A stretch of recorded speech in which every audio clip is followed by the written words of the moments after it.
alamin. Assalatu wassalamu ala asrofil anbiya'i wal mursalin Sayyidina Muhammadin wa ala alihi wa sahbihi ajma'in. Amma ba'du.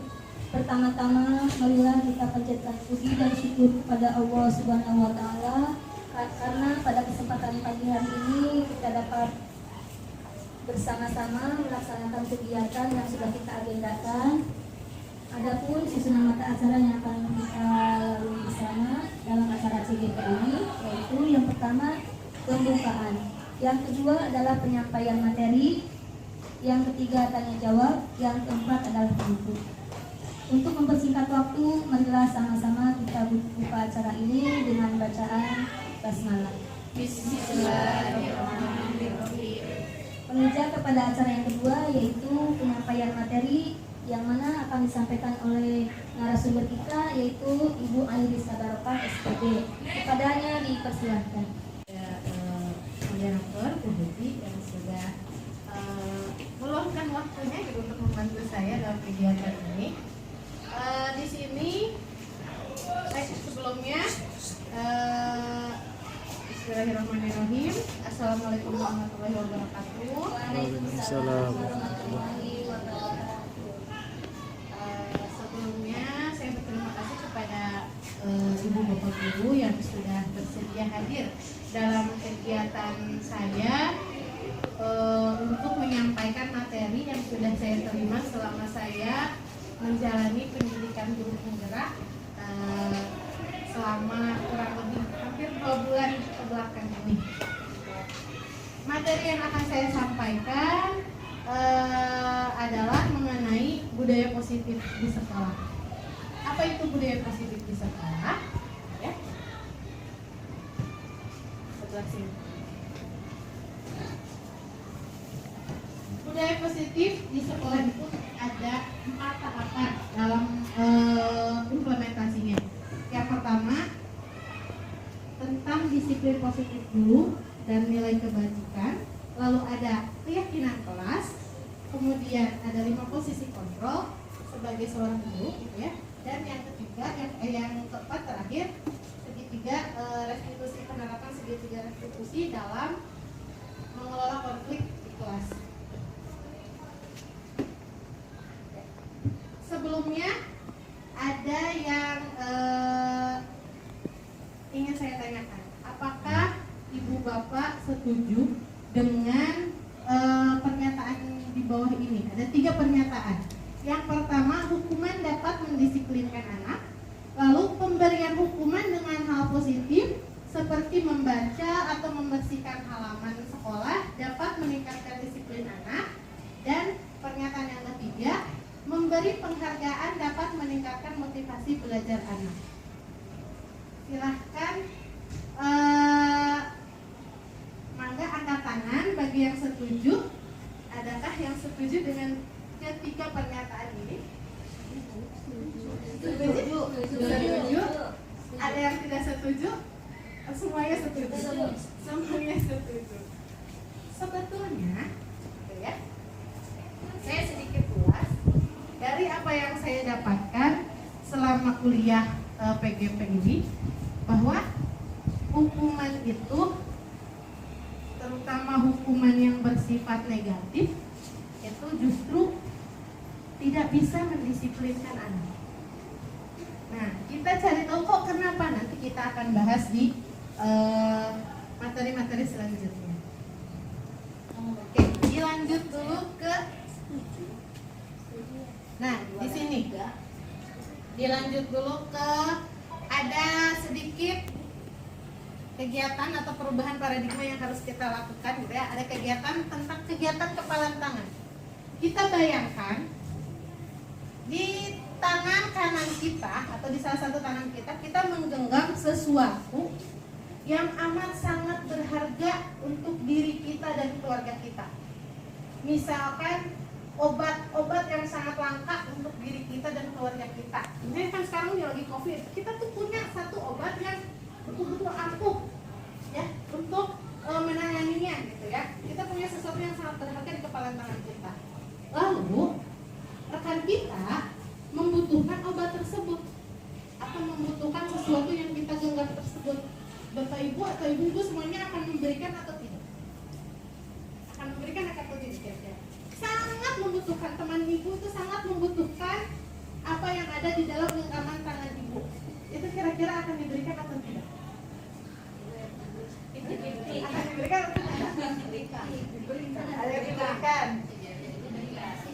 Diberikan. Tapi sementara Ibu tuh suatu waktu itu akan butuh. Akan butuh gitu. Ini sangat berharga. Akan diberikan atau tidak kira-kira? Diberikan sebagian. Betul. Kasih loh. Beli lagi. Ada cuma satu-satu yang bisa. Lagi dua. Teman kita tuh udah mau kunjung, udah ngasih mungkin kasih uang atau apa mau diberikan nggak kira-kira? Ternyata nggak bisa dibagi dua nih. Harus satu dosis.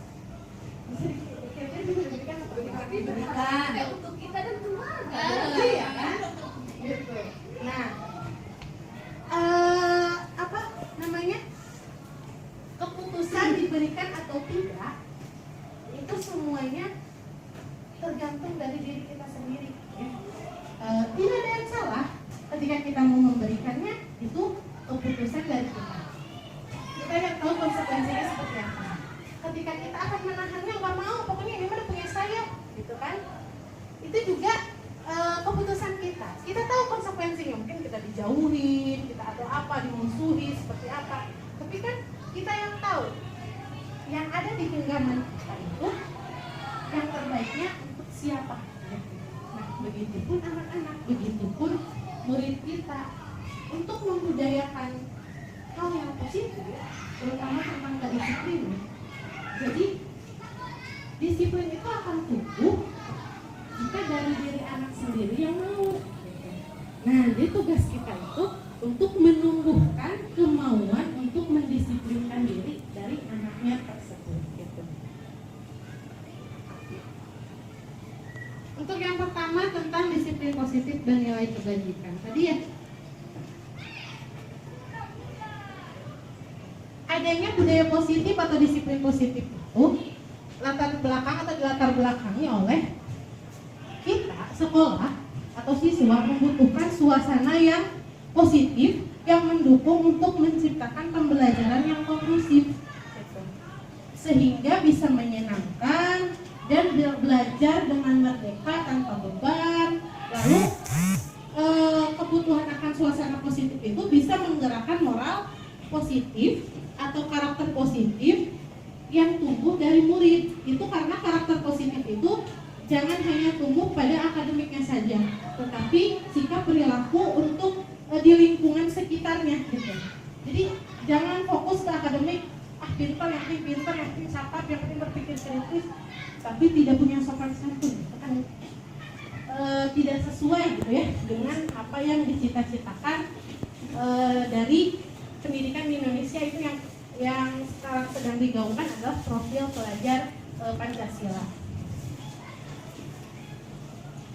Nah, maka dari itu budaya positif ini adalah berupa nilai, keyakinan dan kebiasaan di sekolah yang berpihak pada murid agar murid dapat berkembang menjadi pribadi yang kritis.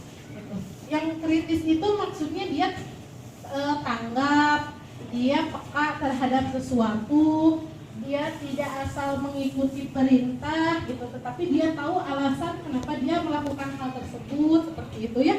Lalu karakter pribadi yang penuh hormat kepada guru, hormat kepada sesama teman, menghargai yang lebih muda, seperti itu, tidak ada bullying istilahnya gitu ya. Dan juga dia menjadi pribadi yang bertanggung jawab yang baik gitu. Seharusnya kita bisa melibatkan komunikasi yang baik tentang perilaku yang efektif. Jadi siswa tuh harus tahu dulu konsekuensinya nih kalau nggak mengerjakan PR apa. Jadi tanpa kita mengancam atau membentak pun siswa udah tahu, oh nanti aku bakal ini kalau tidak, aku bakal A kalau aku tidak melakukan B, seperti itu. Dalam menerapkannya, murid itu diajarkan untuk memahami konsekuensi seperti yang saya sampaikan tadi, agar dia bisa bertanggung jawab dan muncul rasa hormat terhadap terutama kepada guru gitu ya. Karena yang kita rasakan sekarang rasa hormat dari murid ke guru itu sudah mulai luntur gitu. Murid udah mulai berani untuk ngomong heh ibu gitu, karena ada hehnya gitu ya. Ih ibu mah gitu kan. Kalau kita dulu boro-boro seperti itu, takut, segan, hormat gitu ke guru. Itu bukan takut ya, lebih ke segan, ke hormat. Jadi nggak sampai hati untuk bilang heh aja gitu, nggak mau gitu ya. Kalau sekarang mah udah main apa-apa. Misalnya laporkan ke orang tua, orang tuanya datang mengancam, bahkan mungkin biasanya suka ada di grup gitu ya, di grup kelas yang orang tuanya atau gurunya muridnya itu sendiri yang berbicaranya kurang sopan. Berarti di situ rasa hormatnya itu sudah mulai luntur begitu. Itu dari diri sendiri serta membudayakan murid untuk melakukan sesuatu itu tanpa imbalan, tanpa seruan maupun tanpa hukuman. Ya, jadi benar-benar udah sadar diri aja gitu. Jadi peraturan sekolah itu tetap ada gitu. Cuma emang muridnya itu ketika sudah muncul disiplin positif dan sudah membudaya, maka murid-murid itu tanpa kita harus marah-marah pun dia akan mengikuti tata tertib sekolah itu dengan kesadaran diri yang penuh.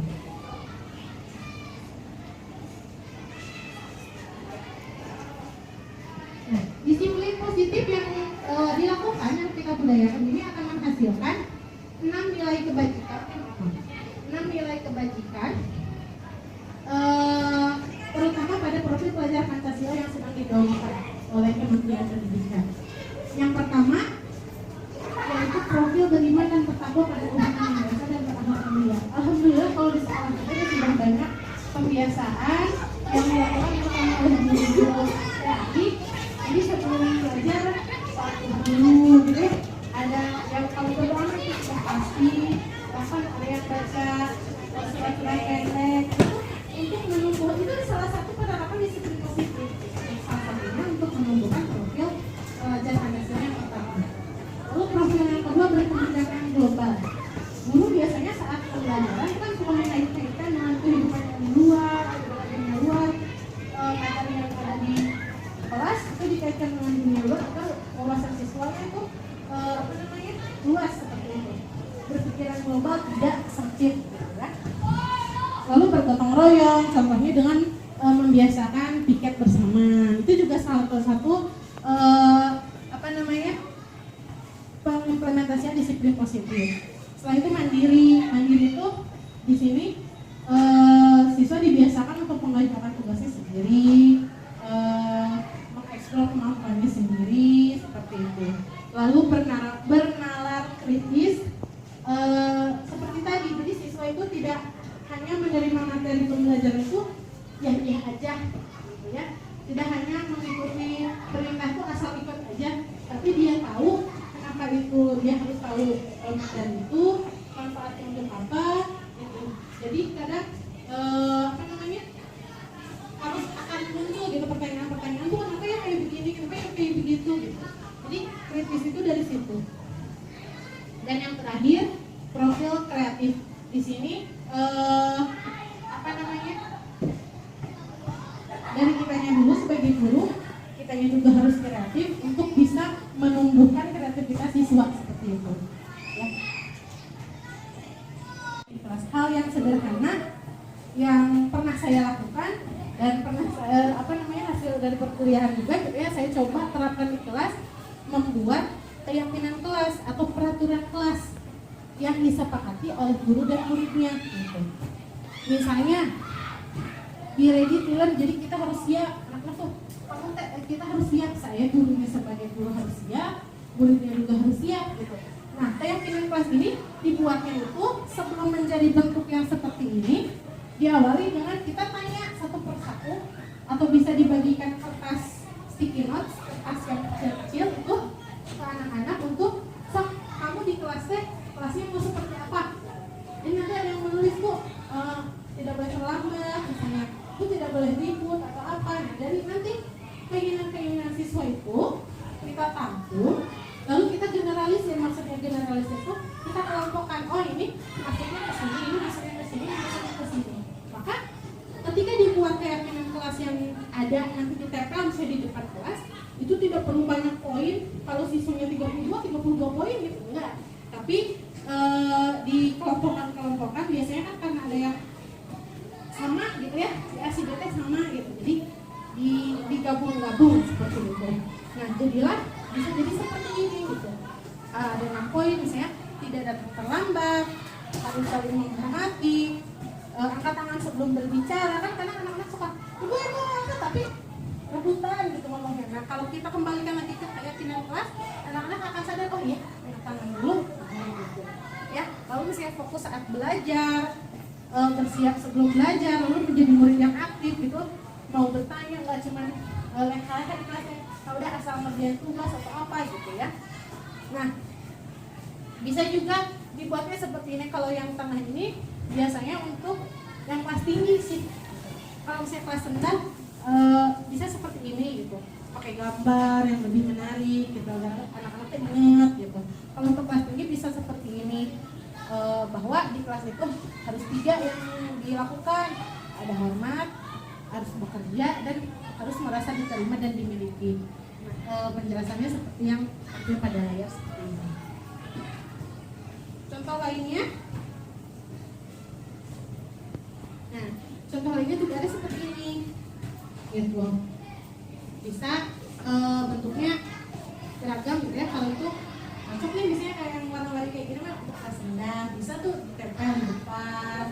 Tapi ini teh harus berdasarkan kesepakatan seperti yang saya sampaikan tadi, bahwa ini berlaku, keyakinan kelas ini berlaku bukan hanya untuk siswa, tapi untuk gurunya juga. Ketika gurunya tidak melakukan keyakinan kelas yang sudah disepakati, maka gurunya pun harus menerima konsekuensi yang sudah disepakatinya juga. Seperti itu. Nah, contohnya yang ini, setiap anggota kelas perlu belajar.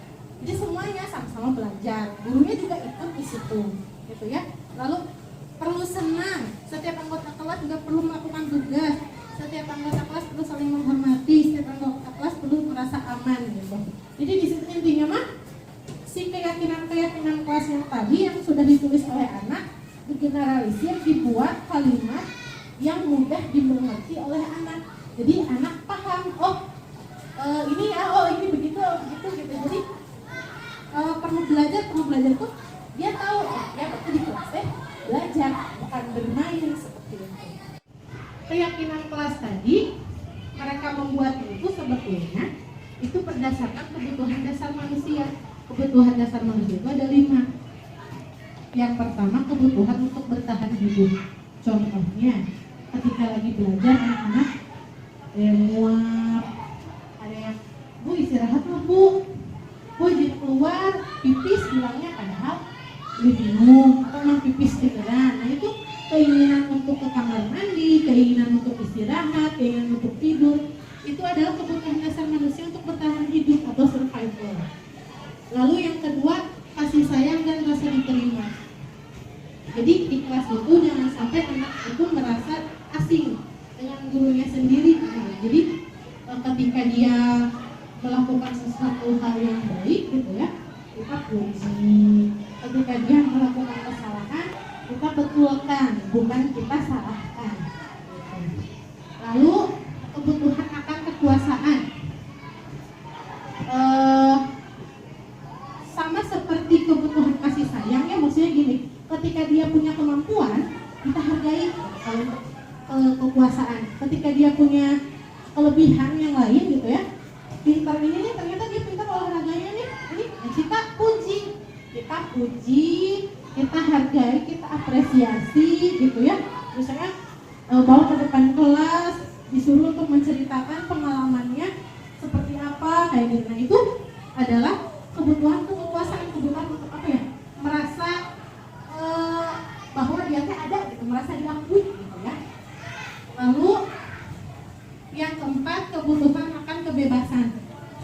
Sama seperti untuk yang bertahan hidup sebetulnya, bahwa pengen istirahat gitu ya, pengen main-main gitu ya, berhubungan juga dengan kebutuhan kesenangan. Itu kebutuhan hidup dasar anak-anak sebenarnya, sifat alamiah anak-anak seperti itu gitu. Jadi ya tidak salah sebetulnya, karena kita juga butuh gitu ya,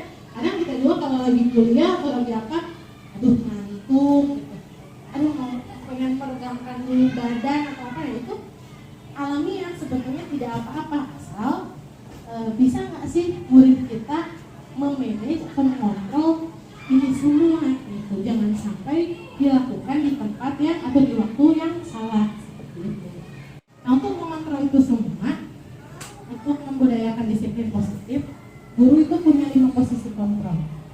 Yang pertama sebagai penghukum,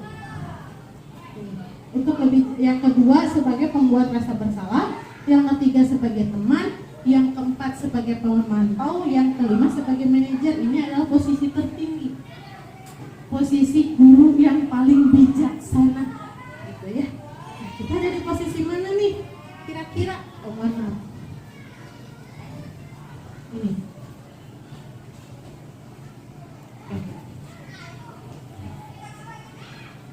Ternyata posisi penghukum dan pembuat orang terasa bersalah itu adalah identitas gagal. Kontrol dari luar, maksudnya kontrol dari kita, bukan dari diri muridnya sendiri gitu ya. Ini cenderung biasanya untuk menghindari hukuman anak-anak. Ketika kita berada dalam posisi penghukum dan pembuat merasa bersalah, anak-anak justru akan menghindari. Nah, gurunya biasanya suka begini kalau untuk di posisi menghukum, menghardik itu ngerekan ya, kalau kata orang Sunda mah ngerekan sampai popot rumahan gitu ya, lalu menunjuk-nunjuk kamu tuh ya begini gitu. Terus bahkan sampai menyakiti, kekerasan fisik itu kan sangat-sangat tidak boleh gitu ya, menyindir juga, udah kamu mah kakak kamu juga begini gitu, dan itu deh sebenarnya nggak baik gitu ya ternyata. Nah, maka hasilnya itu muridnya akan justru memberontak dan menyalahkan orang lain, serta biasanya berbohong. Enggak, itu enggak, menyangkal pasti yang keluar, sangkalan, tidak mungkin mengakui gitu. Dan murid itu akan meletakkan guru di luar dunia berkualitas. Ibu gimana marah-marah aja, mau menghindar biasanya gitu ya. Terus biarin aja, nanti juga aku dimarahin lagi gitu. Jadi kadang gak peduli gitu kalau ketika kita terus-terusan berada di posisi penghukum, maka dampaknya akan kesalahan itu berulang lagi gitu. Itu sih yang pernah saya rasakan sebelum saya tahu gitu. Ya kamu gak begini, udah kamu sekarang tulis lagi PR, kerjakan lagi PR-nya, tapi berulang lagi ya, ngerjain PR lagi seperti itu. Sama dengan pembuat merasa bersalah. Kalau pembuat merasa bersalah biasanya kasihan sama orang tua kamu, udah nyakolahin kamu begini, tapi kamu yang begitu, kamu yang tetap bandel. Nah, ini juga sebenarnya tidak akan membuat masalah menjadi selesai, bahkan akan cenderung menyembunyikan kesalahannya, menyangkal kesalahannya, dan berbohong muridnya, sehingga yang muncul bukan rasa bersalah, bukan rasa oh iya saya salah, bukan sadar, melainkan merasa rendah diri gitu. Identitas berhasil tapi kontrolnya dari diri anak sendiri. Di sini biasanya guru mengajukan pertanyaan, apa sih yang kita yakini, balikin lagi ke keyakinan kelas yang sudah disepakati tadi gitu ya. Lalu apa yang bisa kamu kerjakan untuk memperbaiki masalah ini? Tanya konsekuensinya apa gitu ya. Kalau kamu misalnya gini, ada anak yang memecahkan kaca jendela karena main bola misalnya, kamu ditanya, kamu senang main bola kayak gitu. Terus kan keyakinan kelas yang udah kita buat itu tidak ada kalau boleh main bola di dalam kelas. Apa sih keyakinan kelas yang udah kita buat? Itu dibalikin lagi. Terus coba sekarang kacanya udah pecah, apa sih yang bisa kamu perbuat untuk memperbaikinya gitu. Jadi kita hanya mengajukan pertanyaan-pertanyaan pancingan aja. Jadi nanti muncul, oh iya berarti aku harus memperbaiki kacanya. Oh iya, aku udah melanggar keyakinan kelas itu. Di sini akan muncul muridnya itu bisa mengevaluasi diri, bagaimana cara memperbaiki dirinya sendiri gitu. Ini tidak bisa dilakukan satu kali sebetulnya. Satu kali langsung berhasil enggak. Karena kembali lagi ke kebutuhan dasar tadi gitu ya, bahwa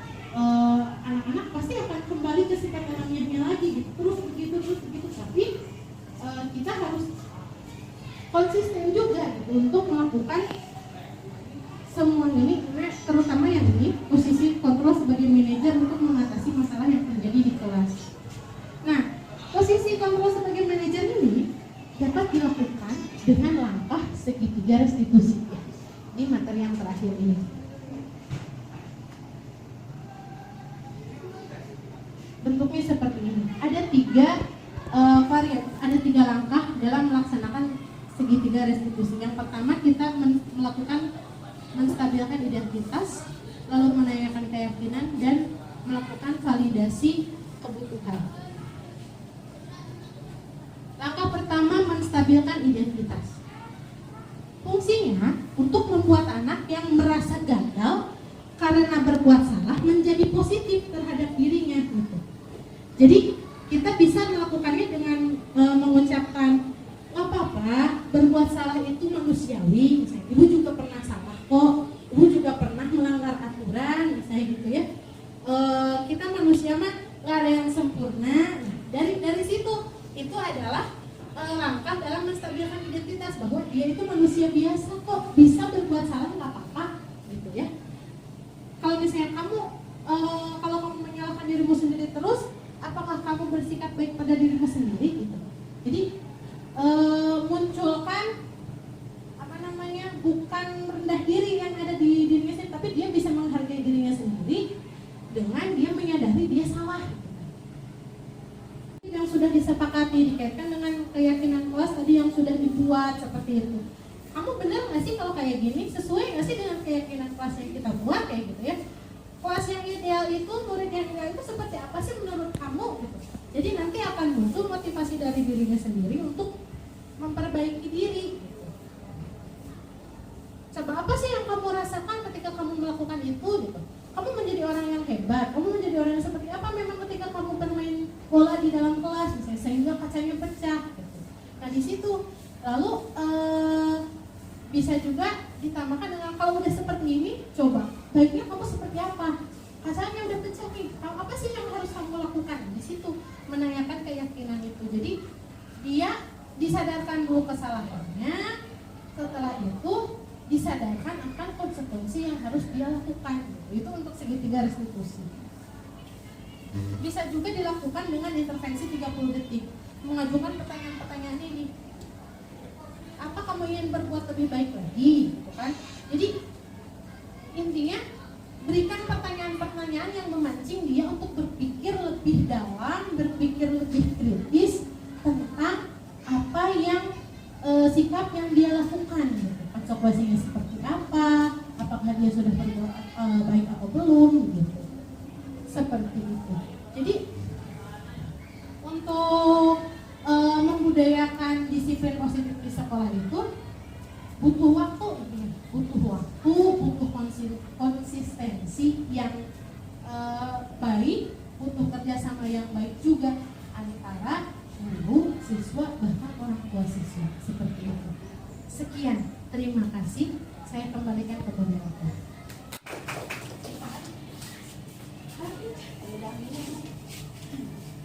Ya, itulah tadi pemaparan yang sangat luas sekali ya dari ibu narasumber kita yaitu Ibu Anissa. Acara selanjutnya yaitu sesi tanya jawab. Silakan kepada Bapak dan Ibu guru untuk menanyakan hal-hal yang ingin kita ketahui dari materi yang tadi disampaikan. Untuk pertanyaan yang pertama, saya silakan kepada penanya pertama. Mohon silakan bertanya. Silakan Ibu Sita dari guru kelas 1 ya. Mohon izin bertanya ya Bu, saya Ibu Siva wali kelas 1C. Dari materi yang dipaparkan tadi, saya ingin menanyakan posisi kontrol yang seperti apakah yang bisa disebut ideal ketika menghadapi murid yang beragam tentang latar belakangnya itu. Terima kasih.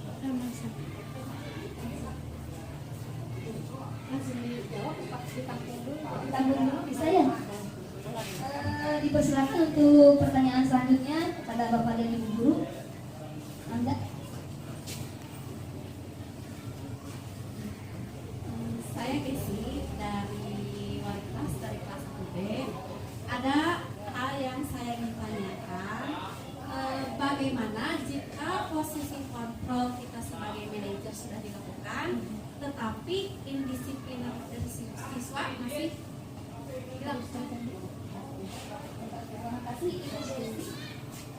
Apakah masih ada pertanyaan dari Bapak dan Ibu guru? Cukup dulu ya untuk sesi pertama. Mungkin langsung bisa dijawab saja oleh Ibu narasumber. Silakan. Ada Ibu Siva dan Ibu Desi yang sudah mengajukan pertanyaan. Untuk pertanyaan yang pertama mengenai posisi kontrol seperti apa yang ideal ya ketika menghadapi murid yang begitu beragam latar belakangnya. Kebetulan hal ini pernah dibahas, pernah didiskusikan oleh kami saat perkuliahan dengan fasilitator bahwa guru itu tidak bisa berada pada dua posisi kontrol sekaligus secara bersamaan, misalnya sebagai manajer dia, sebagai pendidik juga dia gitu.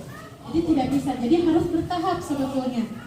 Yang pertama yang harus kita lakukan, kita lihat dulu nih anaknya seperti apa gitu ya.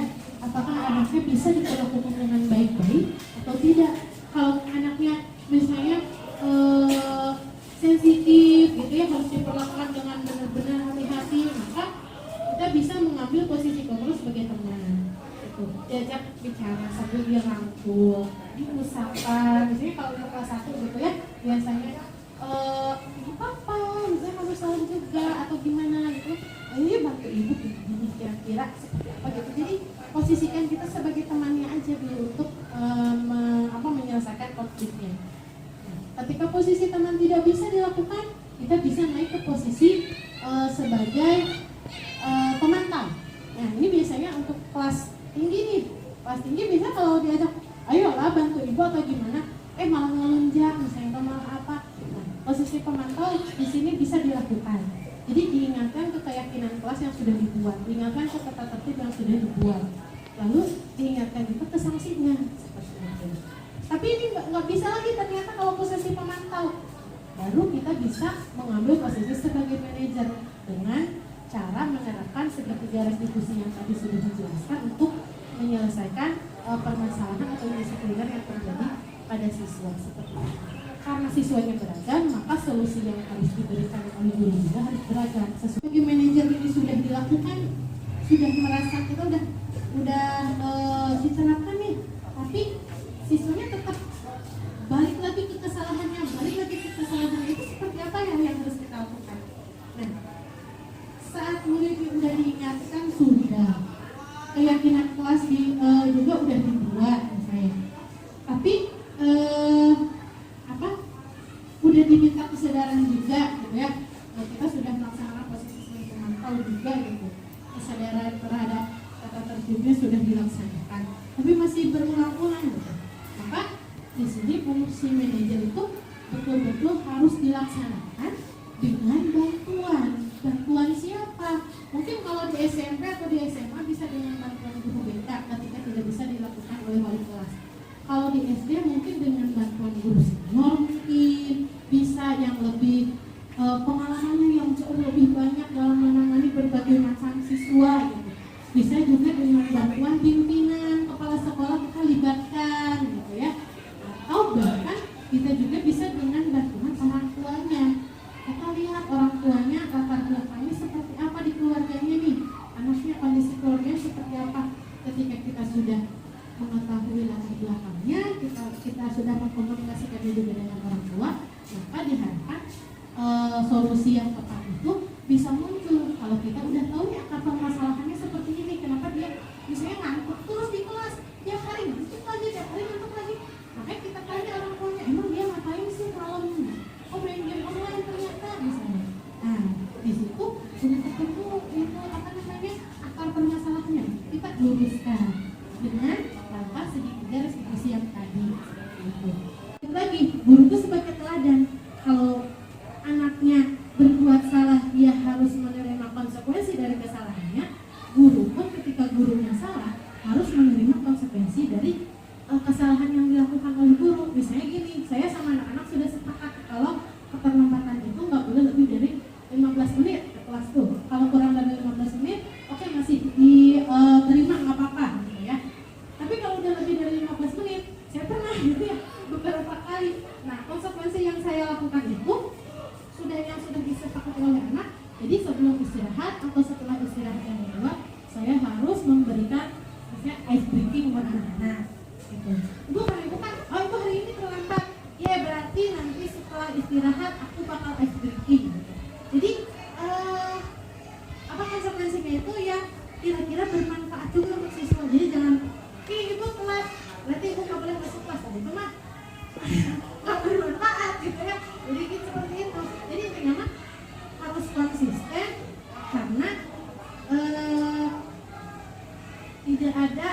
solusi yang ideal untuk suatu masalah sebetulnya.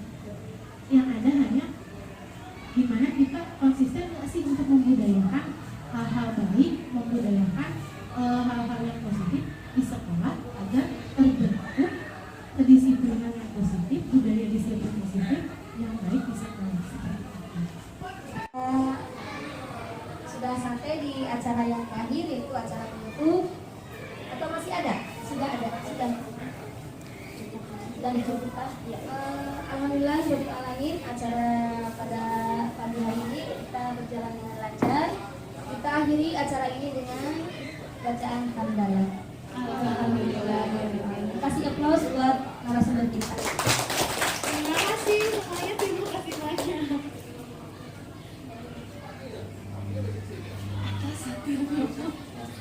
Hatur nuhun.